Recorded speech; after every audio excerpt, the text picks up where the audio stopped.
Mirasee.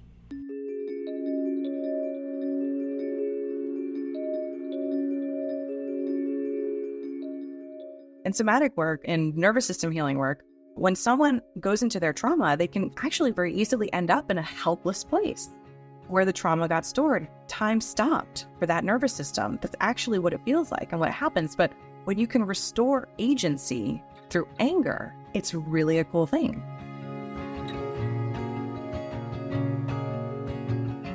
Hello, and welcome to Consciousness Explored, where we delve into the human experience and consciousness. I'm your host, Melissa Deal.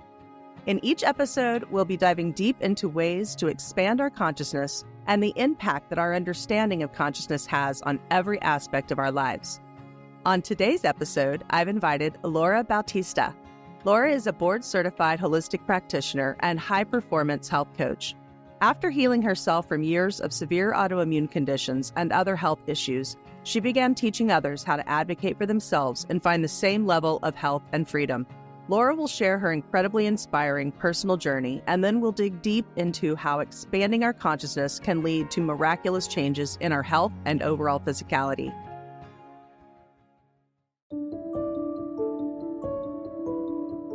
My parents are from the Dominican Republic. They moved here when my mother was pregnant with me. So they're immigrants moving to this new country from Dominican Republic to New York City. And I was born in the Bronx. I was born and raised in the Bronx. And most immigrant families, I would say, first generation kids have a lot of pressure, right? And there's not a lot of choices for going outside the box. Like, what are you going to do? You're going to do business or you're going to be a doctor? Like, those were my options. And so I chose business because at the time I thought it was much easier. My parents sent us to Catholic school. So I went to Catholic school K through 12. And they were very strict about certain things, but they also wanted us to expand and open our minds. My father was more strict and my mother was, I love you no matter what. That you can do anything you want in this world. And she was also quite religious. She had her own relationship with God that wasn't necessarily tied to Catholicism, although she would call herself Catholic. So I learned a lot from her how to make your spirituality personal. So I grew up as a really spiritual kid. I was naturally curious, and I always knew that I was here to help people. When I was like 3 or 4, my older sister, Lorena, told me, she was 1 year older than me, so she was about 5.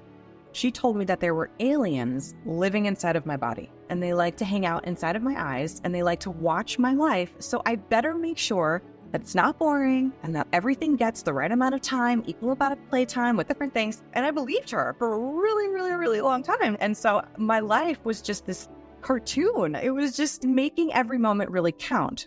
I think about this brilliant child in all of her presence and all of her innate imagination. That's one of the things that shaped me for sure. Laura describes her childhood and adolescence as pretty normal for growing up in the city, except that she seemed to get sick a lot. She had chronic digestive problems, frequent colds and flus, random skin conditions, and general immune issues. By the time she was a young adult working and starting out in life, she had grown pretty accustomed to always dealing with one physical ailment or another. She had normalized living with less than ideal health until something happened that she couldn't normalize or just brush off. And life as she knew it changed forever. At 21 years old, I was diagnosed with an autoimmune disease called multiple sclerosis, which many people have heard of. And it's an autoimmune disease. It's neurodegenerative in nature. And in the Western model, there's no cure. I woke up one morning, I was 21 years old, and my fingers were all gnarled up and I couldn't straighten out my hand. It was like a claw when I woke up, and I couldn't straighten out my fingers without pressing the fingers flat. And it felt like there was electricity, electric shocks flowing through my arm. My dad is a medical doctor. I come from a medical family, so lots of access to healthcare, had the best insurance that you can have, always worked administratively in hospitals and in Western healthcare. My father being a medical doctor, we got in to see a medical doctor right away. The diagnostic process for MS involves MRIs, it involves EEGs, where they put these little electrodes up to your brain, and it involves spinal tap, so a lumbar puncture, which is one of the most excruciatingly painful things that I think a human can go through, at least in my life. It's the most painful experience I've ever had, physical body-wise. Results came back everything was supportive of MS. And one thing that I think is really significant, and I see how much it impacts people today, is how that information was delivered to me, the diagnosis itself. My mother drove me to the doctor's office that day. We're going to get the results from the lumbar puncture, the MRIs, and all of the things. I'd never met the doctor before, but he was like a top guy in the hospital that I was going to. And we sit down, he has my results in front of him, and he looks at me and he goes, well, get ready because everything in your life is about to change because you actually have this diagnosis called multiple sclerosis. Never goes away. It's one of those things that you're never going to get better. But if you take these medications, there's a chance that you might not get worse. And there's also a chance that you could go blind, end up in a wheelchair, lose control of your bowels, and lose your sex drive over time. All of this was delivered in one shot. And so as soon as he said this, I start crying, right? The immediate shock, and then there was tears. And with the tears, he looked at me and he said, you need to stop crying and think about your questions. What are your questions? We don't have a lot of time together. I was just like stunned. My mother's standing there. My father was also there, who was a medical doctor. Imagine having a medical doctor with you at the doctor's office, right? They know all the questions to ask. They know they can make things happen faster. That's just the way it is in the model. And yet getting this information and feeling completely shattered, completely disempowered, but also confused about what this meant for my life moving forward. And so with that diagnosis came a huge life change. I had to start taking daily injections, subcutaneous. So they had to use this like really gnarly like needle gun thing. It was like very shocking to the system. I developed all sorts of anxiety from the unknowns of this autoimmune condition. I would have to be hospitalized at least a couple of times a year because there were times where I couldn't even stand upright for very long. In fact, I would have to have my mother kind of like stand up right outside the shower to make sure that I didn't fall down because there were times where it felt like the right side of my body was carrying my left. There were no answers. There was no hope at all in that system. It was basically this is just the way it is for you now. And then the medication wasn't helping. It wasn't working. So my father couldn't believe that his daughter had this condition. And he started looking into all of these different alternative, quote, quote, models of medicine and found people like Dr. Terry Walls, who is a medical doctor who ended up with MS, got diagnosed with MS. She ended up all the way in a wheelchair. And then through functional medicine, she created her own protocol and today is walking and teaching tons of people how to heal themselves. So he put me onto her, put me onto this other Dr. Mark Hyman, who's another functional medicine guy, teaching about the gut-brain connection. If your gut is in balance, well, that's going to wreak havoc on your brain and all the communication and all of the systems and how they interplay. Laura dove into further research of her own, determined to find a way around the morbid prognosis she'd received. She became passionate about alternatives to the Western medical model. Her passion grew along with her curiosity and sense of self-worth as she began to discover that there were so many more options for her than she had been told. She went back to talk to her doctor, only to find out that he was no longer there. So she decided to meet with the new doctor. That appointment is what Laura refers to as her no more moment, and probably the most important catalyst to her transformation and healing. We sit down and I tell her, I say, listen, the injections are killing me. Like, I'm not doing them anymore. And she said, okay, well, there's this clinical trial drug that actually is doing pretty well. It's a pill form, so you won't have to take the injections anymore. So we'll get you started on that. And I'm like, all right, fine. Then she's, however, the only side effect is this pill will slow down your heart rate. And so we're just going to have to add on some other EKGs and some other testing. I could only imagine the face that I gave her in that moment. Then I looked at my father and I said, let's just go. And so we left that day and that was it. And that's where I found all of these people healing from all of this stuff that I had heard my whole life. You have to either take a pill for that forever, get surgery, or just be sick. So this just sparked so much inspiration in me. And from there, I didn't stop. I just kept studying. I kept applying to myself, using my own body to learn through. And then learning from teachers and schools and training companies, from all of these different modalities, because what I know now is that the body only heals when it is calm, and from an implicit place calm. So beyond mindset, this is from feeling like a new sense of hope, a new sense of possibility, a new level of consciousness. Thank you so much, Laura, for sharing your story. I have really been looking forward to this episode because I know I can totally relate. And I believe that so many people will be able to relate to this, especially if they've been subjected to Western concepts of health.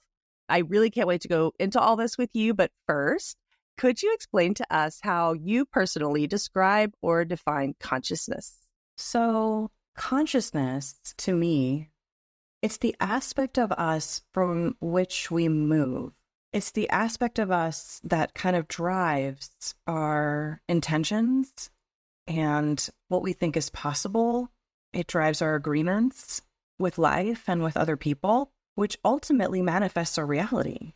So to me, consciousness is really, it's like the ether element of reality, because from there is where everything else, really stems from. That's great. That's great. I love that. So let's start out talking about why consciousness matters when it comes to our health, because I think it really does matter. And I'll begin a little bit from my own perspective of where I'm coming from with it. And then I want you to add on and go into it. But for me, I don't really participate in Western medicine. If I get hit by a bus and I'm bleeding out, take me to the ER, because I think there's a lot of value in acute emergency care. But that's not what we've done here in the West.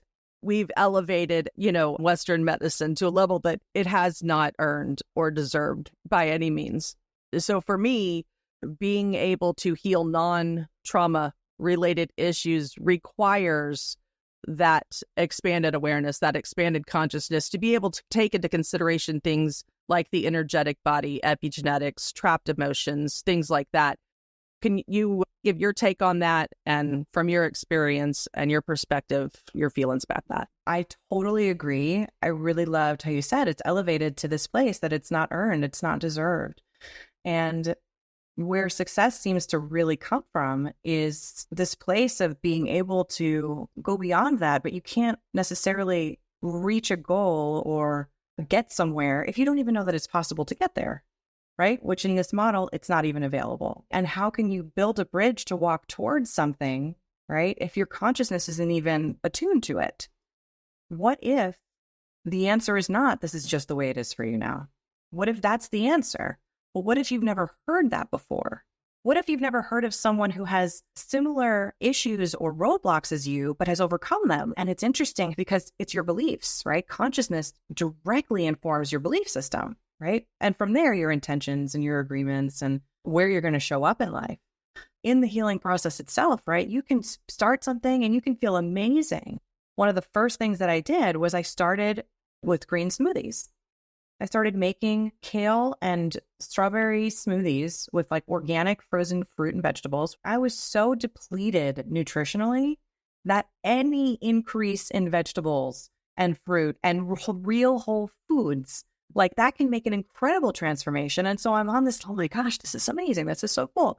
Then I get to a point where I hit a roadblock and I'm like, okay, now I'm here.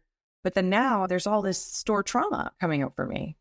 What do I do with that? I see that with clients a lot too, where they'll do the nutrition, they'll do the testing, they'll do the supplements, they'll do the energy work, but then they hit these trauma roadblocks. And that really impacts the biology, really, really does. And then it also impacts progress. And then they're brought back down to this kind of lower vibe, lower consciousness place where it's much harder to move from.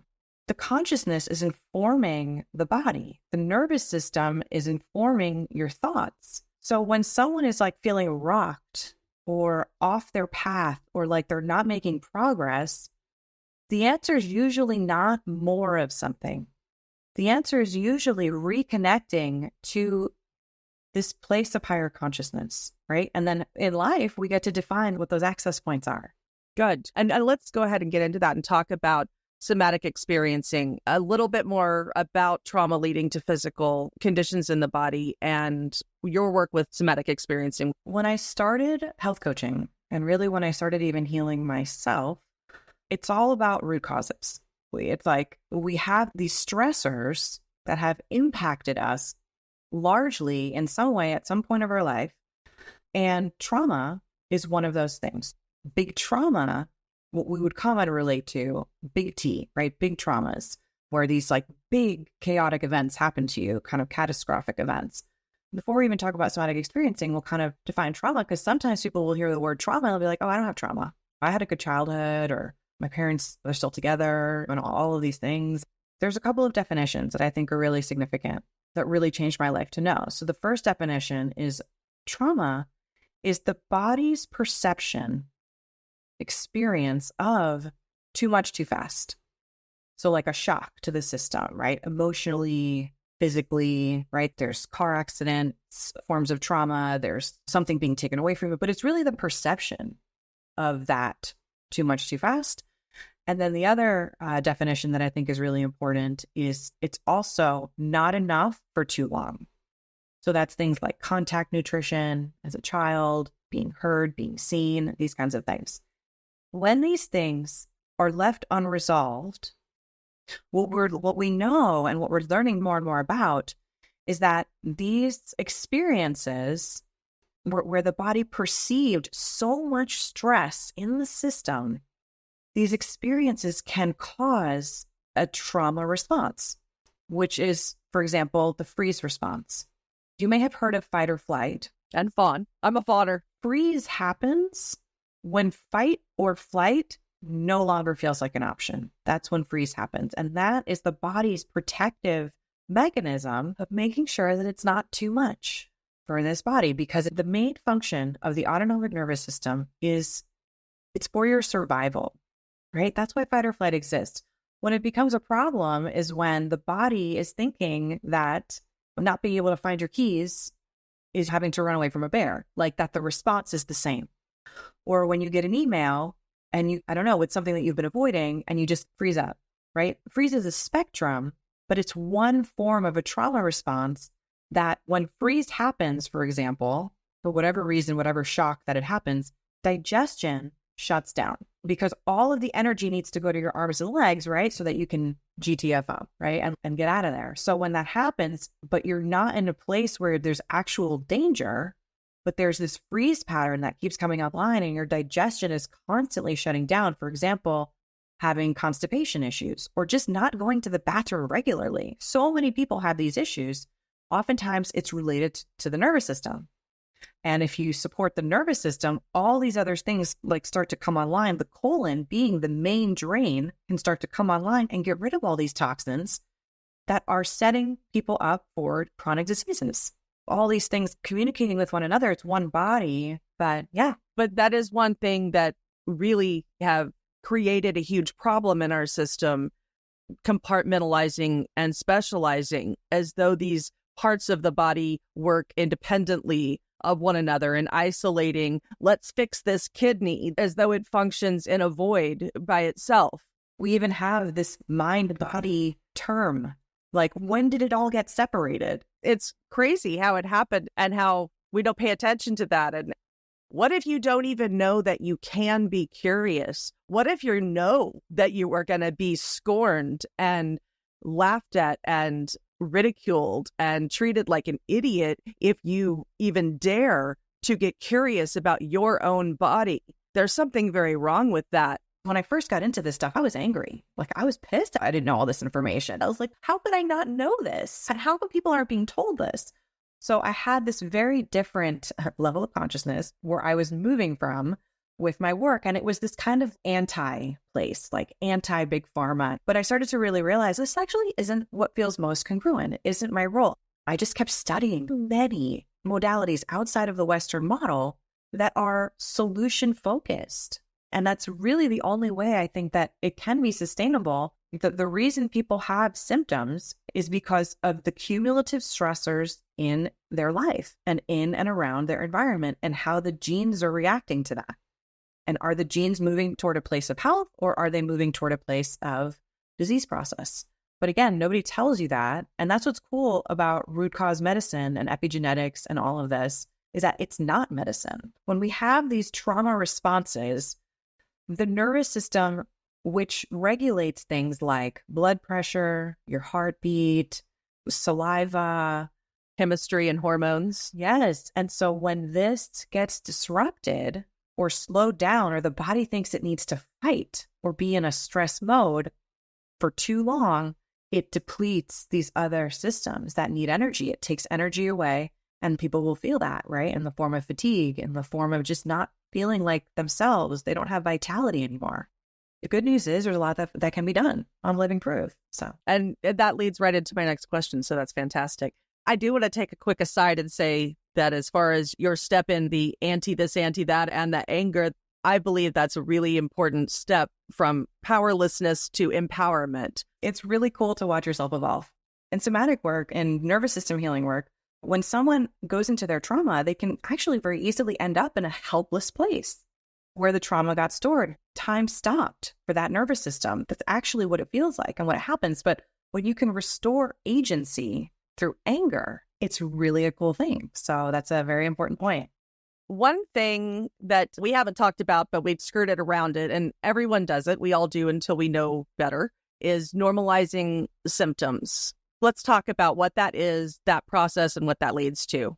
So normalizing symptoms. The phrase that comes up here for me is, and you may have heard this before, I've heard this in a couple of different ways, but that common does not equal normal, right? So if you're a woman, when you're a child and you're a little girl or it's preteen and you're learning about your period, what do you learn about? You learn your period sucks, it's really painful, you're going to be really emotional, and it's just, you're PMSing, right? That's totally normal. Bad PMS is not normal. It's incredibly common, but it's really a big sign of health, right? This is a monthly cycle that your body does.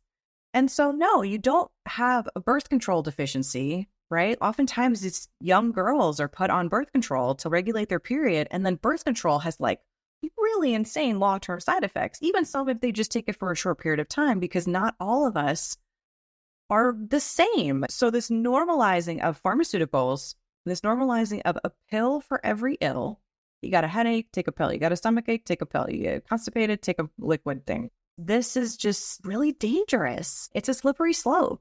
And it feeds this consciousness, right? Long term. It's the consciousness part that I wanted to get to, because it's fascinating how we can be so dissonant in a lower consciousness. So you have the majority of the world does not behave that way, does not treat symptoms and pills and medication in that way. Right. We're a minority. Right. Who believes that we have the best with zero evidence to support that, since we're the sickest and fattest. So the dissonance that's required to maintain that state of consciousness is remarkable to me. It really is. It's incredibly mind-blowing. And as I get older and as I continue to explore beliefs and belief systems, I've always been so curious about what motivates people to act and what makes them think. And I think many good practitioners will say this, right? It's not just what you're taking in food-wise, but it's also what is feeding your consciousness. Yeah, absolutely. And what you allow in and accept as truth in your field of consciousness does become your beliefs, whether you're doing it on purpose or not. So, you know what? Let's go there. Let's talk about placebo effect, for example, which is greatly minimized in the pharmaceutical industry and medical community overall, and is definitely not, I would say, not accurately represented for the impact and importance that it truly has. Basically, we tend to think of placebo effect as some sort of elusive phenomena when it's really simple and it's just a fancy word for belief. It should be called the belief effect.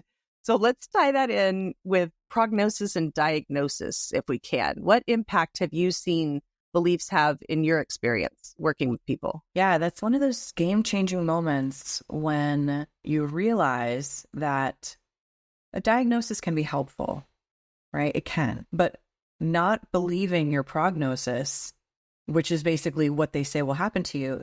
Because what is a belief? A belief is a thought that you've thought over and over again, and now it's true. right? I see so much progress stem from playing around with beliefs. And I also see where people can be really stuck and hindered because that's just where they are. And that doesn't mean you can't change that, because sometimes trauma can keep you stuck in a belief system, and there's a lot that can be done about that.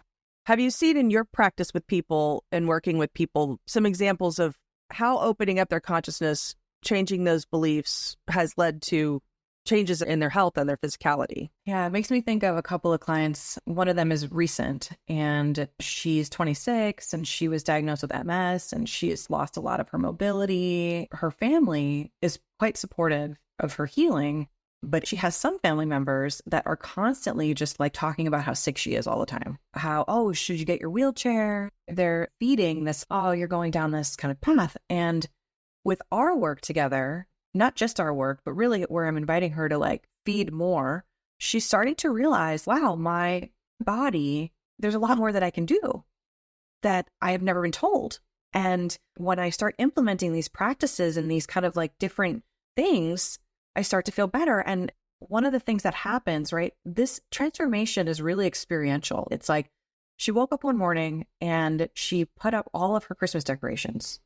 She hadn't done that in like a really long time, like maybe years, because she didn't have the stability. She wasn't able to stand for that long. And I had another client who had a similar experience of walking around Costco, but once they did it once, it gives me so many chills. And same thing with this trauma work, right? Some people are really, really traumatized and they have a lot of anxiety and they can't even really get through a day without some sort of doom and gloom. I have this other client who has just got an attachment wound, meaning she was adopted and she felt that she wasn't wanted in some way. So as we're working on this wound and really proactively working on it, she's feeling like a completely different person. Like what happens is, one of my mentors says it the best. She says, trauma is an energy problem because it just sucks the life out of you. So when you have these experiences, these new experiences, rewiring the brain, that is higher consciousness. I'm really fascinated by studies I've seen of subconscious beliefs really contributing to chemical and hormone production. It just blows my mind because just that the amount of control we do have, the amount of agency we do have. Where focus goes, energy flows, right? And so when we're focusing on something, you're right, we have so much power if we have the tools to switch that focus. So I did a lot of things to like, from the multiple sclerosis specifically, there was nutrition, there was cleaning out my gut, detoxing my entire environment and all of my products and all that stuff. But the final factor, the real shift, was when I learned how to calm this body. And I had no idea the cascade effect of that. And I started real simple. I started with Deepak Chopra meditations. And I know now that there was just something about that was bringing this sense of inner calm, which was impacting my hormones, my neurotransmitters, and my body's ability to function in the way that it is innately designed to do. All of these things that get in the way, right? That's all that they're doing. They're barriers to healing. And the good news is there is a way to move them away, to change the terrain, to make this a body where disease no longer stands a chance. Because it can do all that on its own, given the correct environment. And the correct information, exactly. Yeah, and when it's receiving information that it's okay and that it's safe. But when we accept and normalize things like, that's just life. Life is hard. Life is stressful. You got to do this. You got to do that. And we say that's okay with us. It's not normal. There's nothing normal about it. Those are choices certain people in certain parts of the world have made to accept as a system and a lifestyle. But there's nothing remotely normal about it, or our bodies would be adaptive to that. Exactly. Because it doesn't, it's not normal. Okay, well, I guess I'll hop off my soapbox here for a minute, or I'll just get all lemmed up and keep talking, and we'll have to start wrapping up here soon. So I wanted to just quickly talk about some of the work that you do with somatic experiencing. Could we touch on that? Yeah, the core of my practice to begin with was like nutrition and lifestyle changes. And people got really far with that. Coaching, accountability, they got really far with that. And then I started to get really interested in supplements and muscle testing, which is a way of seeing how does the body respond to the nutrients that it needs, right? And so got certified in a bunch of things and learned a bunch of things about functional medicine and clinical nutrition. Then I learned about this setting the body up for proper detoxification before you even do anything else biologically, because most people will try to jump into the expansion or jump into the heavy detoxing before the body's even ready. So once I learned about that, wow, amazing. I couldn't even believe it. It was like blowing my mind. And with all of these people, amazing progress for months and months, years even sometimes. But then there was a big portion of people who couldn't hold the transformation. They would just fall apart because of something in their life would happen. You know, some big stressor in their life, a relationship fell apart or anything, right? And then everything fell apart. The eating habits would go out the window. The anxiety would come back. A lot of their symptoms would come back. They would take all this responsibility for this, quote, failure. And then I'm like, there's no way that for this many people, there's not something else going on. When I realized that resistance, procrastination, ruminating thoughts, overthinking, all of these things that are just so familiar to me and so familiar to so many of my clients, it's not a mindset thing. This is not about bad mindset. This is not you need more Tony Robbins in your life, but this is more about an innate pattern that has been coming up your entire freaking life and you know it. And so instead of chastising yourself and continuing to make yourself wrong, my curiosity became, what is the wisdom behind this? Resistance, procrastination, inability to move forward. So I started looking into what it was, started reading some of Peter Levine's books. Peter Levine is like the guy, right, with somatic experiencing, and Gabor Mate, started learning about trauma and reading Bessel van der Kolk's, right, The Body Keeps a Score, and just learning all of these things. I realized this is the next level of training that I need.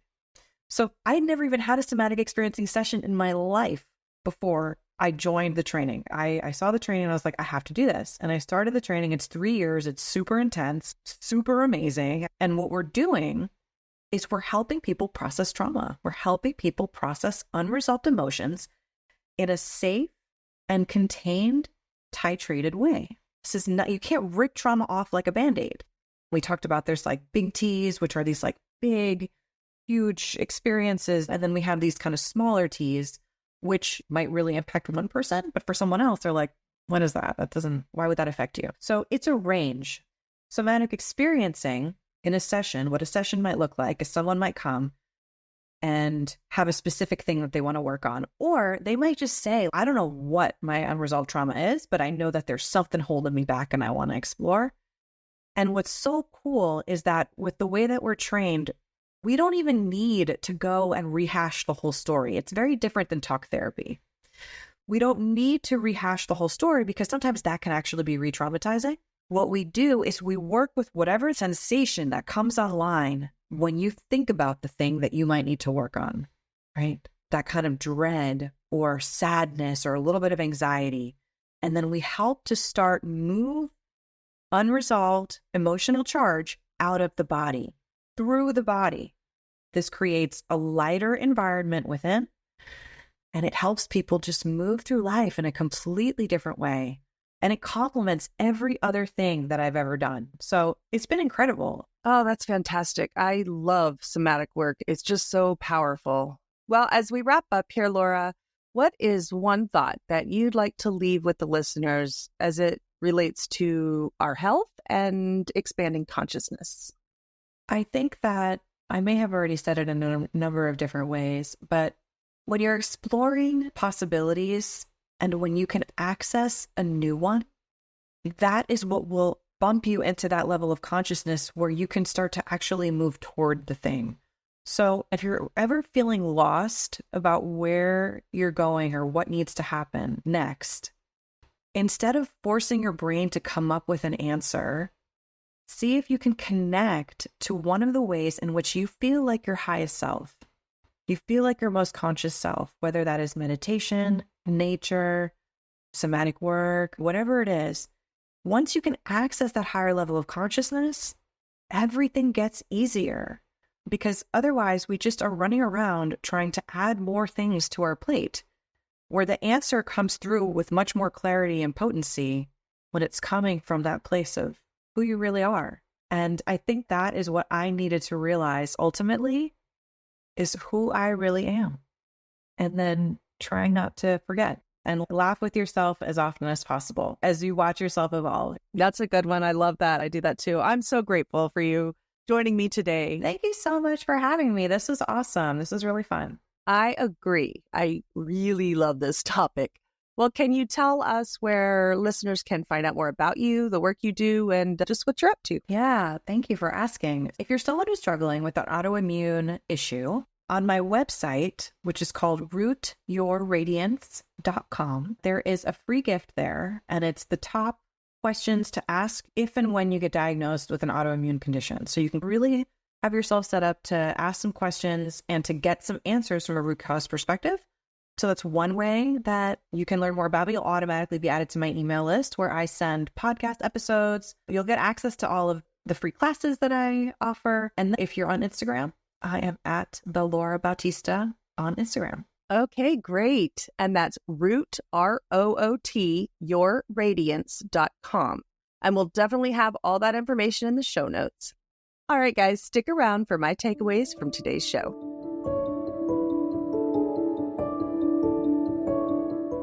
As you could probably tell from my enthusiasm during my interview with Laura, this topic is really important to me. I, too, have healed myself of a number of chronic conditions and autoimmune symptoms, and I just really relate to Laura's experience with our current system.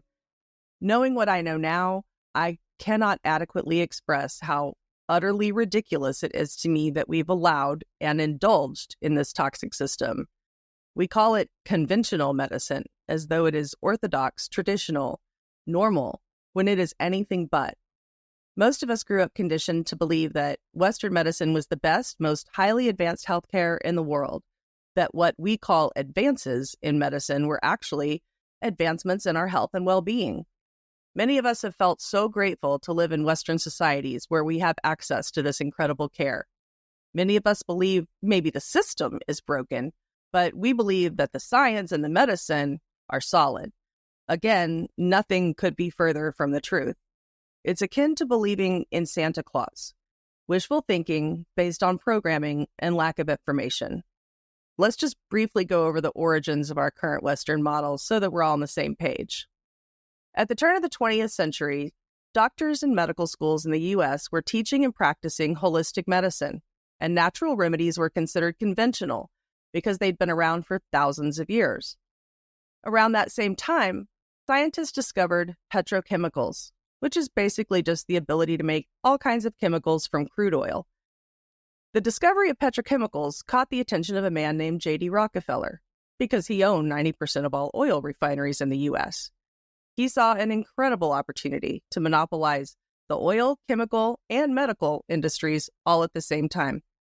He enlisted a man named Andrew Carnegie to help him make it happen. Together, they devised a plan to embark on a smear campaign of all holistic, natural, and traditional medical practices, along with medical education. You can look up the Flexner Report if you want more information on that campaign. Once the new paradigm of a need for new chemicals and drugs was firmly planted, Rockefeller established the General Education Board, donating more than $100 million to the creation of new medical education facilities, creating curriculum that was streamlined and homogenized to demonize traditional healthcare and promote only patented chemicals that would be called medicine. He lobbied for legislation for medical licensing standards to fit his new model, making it impossible for traditional medicine to continue to be practiced in the United States. At that same time, he and his contemporaries gave enormous grants to scientists to determine which chemicals it was in plants that were responsible for healing so that they could create similar but not identical chemical compositions that could be patented. Because you can't patent plants. And let's face it, folks, if it can't be patented, there's not a whole lot of money in it. Perhaps the most important move he made, though, was to promote a system based on symptom relief and not prevention or cure.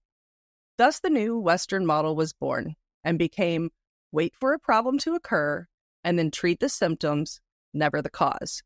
That way, you have repeat customers. It was a brilliant business model established by a very successful businessman. However, it was never about medicine. It was never about health. It was never about finding cures. It was never about understanding the human body and how it works. It was always a business model. one that was intended to create a highly profitable, long-term and successful business using crude oil, and created by a man who owned all the crude oil. So here we are 100 years later, still producing 99% of all pharmaceuticals with crude oil, churning out doctors who know very little about how the body works, virtually nothing about nutrition, herbs, or any holistic practices, and certainly nothing about the energy body and how the energetic and physical systems work together. So we end up with a nation of legalized drug dealers, many of whom went into medicine with a very sincere desire to help people heal and live better lives, having no idea they were being duped into participating in a highly unethical business model. The system is just as destructive for doctors as it is for patients. In order to become a doctor, one must be indoctrinated into the standards of the business model, not the standards of human well-being. They are required to commit to grueling hours and countless sacrifices to their own health and well-being, after which the issue of sunk costs keeps them largely in a tug-of-war of cognitive dissonance. To add to their plight, the system has burdened medical professionals with 100% responsibility for patients. Not only is that insane and unethical, but it's disempowering for the patients and an expectation of doctors that is literally impossible to honor. Maybe that's why the third leading cause of death after heart disease and cancer is the Western medical system. Maybe that's also why 9 out of 10 doctors do not recommend becoming a doctor within this system. The good news is that we don't have to hand over our health and well-being to the century-old schemes of long-dead robber barons. We have too much access to truth to excuse ignorance on this subject. Every single disease and condition has a metabolic thread, and there is no pill for metabolic health. There never will be. There is no genetic profile that dooms a person to poor health, nor one that cannot be altered. The fact is, every disease and condition will cease to exist in the right environment. And isn't that basically what our metabolic health is? The environment we create for our body? This is not about patients against doctors. We're all in this together. This is about doctors and patients both being honest with themselves, taking personal responsibility, and understanding that continuing to participate in a business model that is designed to prevent health will never yield a higher standard of health and well-being. Don't get me wrong. Our system is fantastic for acute medical trauma and emergency care. But more than 95% of all doctor-patient interactions do not deal with acute physical trauma. They deal with chronic conditions like heart disease, diabetes, cancer, autoimmune disorders, and high blood pressure, all of which are preventable and curable, just not in the current Western model of medicine. There's a terrific book I recommend by Dr. Lissa Rankin called Mind Over Medicine: Scientific Proof That You Can Heal Yourself. I'll leave a link in the show notes. Lissa is a New York Times best-selling author and a physician who walked away from the Western model to find true healing for herself and her patients. It's a fantastic read. I loved when Laura said, "It's our state of consciousness that informs the body." When we're in a state of consciousness that includes fear, anxiety, guilt, shame, anger, resentment, emotional and mental stress, those thoughts and emotions wreak havoc on our nervous system, which directly impacts our body's ability to heal itself and keep itself healthy. Our bodies are 100% self-healing, but not from a state of consciousness in which we are functioning almost entirely in the sympathetic nervous system. From that same state of consciousness, we will pump our bodies full of toxic chemicals that we call medicine that further impede the body's ability to maintain a healthy state, all in an effort to help our bodies do what they would do naturally if we were operating from a higher state of consciousness and functioning in the parasympathetic nervous system. Of course, operating from a higher state of consciousness requires curiosity, openness, and a willingness to take personal responsibilities. Our bodies are not working against us, ever. Every cell in our body is constantly working for us. And when it doesn't feel like it, we need to get curious and figure out how we can better support our body. That's our job. No one can do that for us. No doctor, no pill. We are designed to heal ourselves, and we have to stop participating in this narrative of powerlessness that leads us to accept these destructive, backward systems that lead to chronic physical, mental, and emotional suffering. No industry, corporation, system, paradigm, or person is above scrutiny, and we would do well to question ourselves when we are so emotionally attached to these paradigms that don't serve us, especially when they are quite literally destroying us.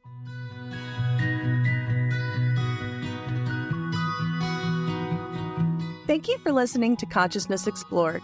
Consciousness Explored is part of the Mirasee FM podcast network, which also includes such shows as Making It and Neuroscience of Coaching. A special thanks to Laura Bautista for generously sharing her time and gifts with us today. In the show notes, you'll find the link to her website, rootyourradiance.com. If you'd like to reach out to me, I would love to hear from you. I personally read and answer all of my emails. My contact information is in the show notes or just below on YouTube. To make sure you don't miss great episodes coming up on Consciousness Explored, please follow us on Mirasee FM's YouTube channel or your favorite podcast player. And if you enjoyed the show, please leave us a comment or a starred review. It really is the best way to help us get these ideas to more people. Thanks, and I'll see you next time.